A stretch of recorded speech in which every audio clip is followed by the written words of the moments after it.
নিষিদ্ধ আওয়ামী লীগের নেতাকর্মীরা রাজধানীসহ দেশের যে কোনো শহরে নাশকতা করতে পারে এমন আশঙ্কার কথা জানিয়েছে আইনশৃঙ্খলা বাহিনীর সংশ্লিষ্টরা।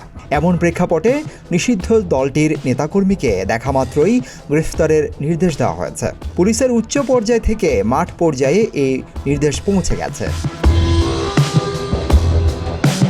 নিরাপত্তা সংশ্লিষ্ট সূত্র জানায়, সম্প্রতি দেশত্যাগ করা সাবেক রাষ্ট্রপতি আব্দুল হামিদ ও গ্রেফতার হওয়া নারায়ণগঞ্জের সাবেক মেয়র সেলিনা হায়াৎ আইভী আওয়ামী লীগকে পুনর্গঠন প্রক্রিয়ায় জড়িত ছিলেন।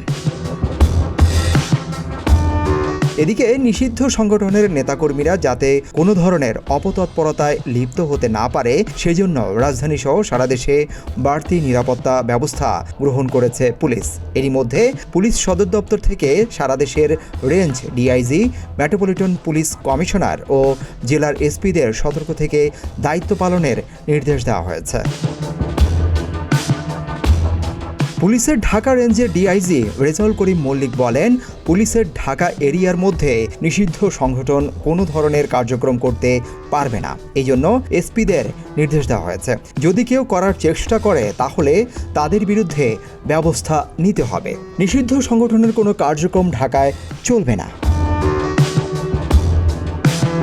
ঢাকা মহানগর গোয়েন্দা ডিবি পুলিশের যুগ্ম কমিশনার নাসিরুল ইসলাম বলেন, আওয়ামী লীগের কার্যক্রম নিষিদ্ধ করার পর তারা দেশ বিরোধী গোপন তৎপরতায় লিপ্ত হয়েছে বলে আমাদের কাছে তথ্য রয়েছে। যারা সন্ত্রাসী তৎপরতা চালাতে পারে বা নাশকতামূলক ঘটনা ঘটাতে পারে তাদের তালিকা আমাদের হাতে আছে। প্রাপ্ত তথ্য অনুযায়ী তালিকা ধরে আমরা যথাযথ ব্যবস্থা নিচ্ছি। যেখানেই নাশকতামূলক কর্মকাণ্ড হবে সেখানেই আইনের কঠোর প্রয়োগ করব। পুলিশ সদর দপ্তরের এই আইজি মিডিয়া এনামুল হক সাগর বলেন, দেশের আইনশৃঙ্খলা পরিস্থিতি অস্থিতিশীল করার অপচেষ্টাকারীদের আইনের আওতায় আনতে পুলিশ সচেষ্ট রয়েছে। এ ধরনের কর্মকাণ্ডে যারা জড়িত তাদের বিরুদ্ধে আইনানুগ ব্যবস্থা গ্রহণ করা হচ্ছে। ডেস্ক রিপোর্ট, প্রতিদিনের বাংলাদেশ।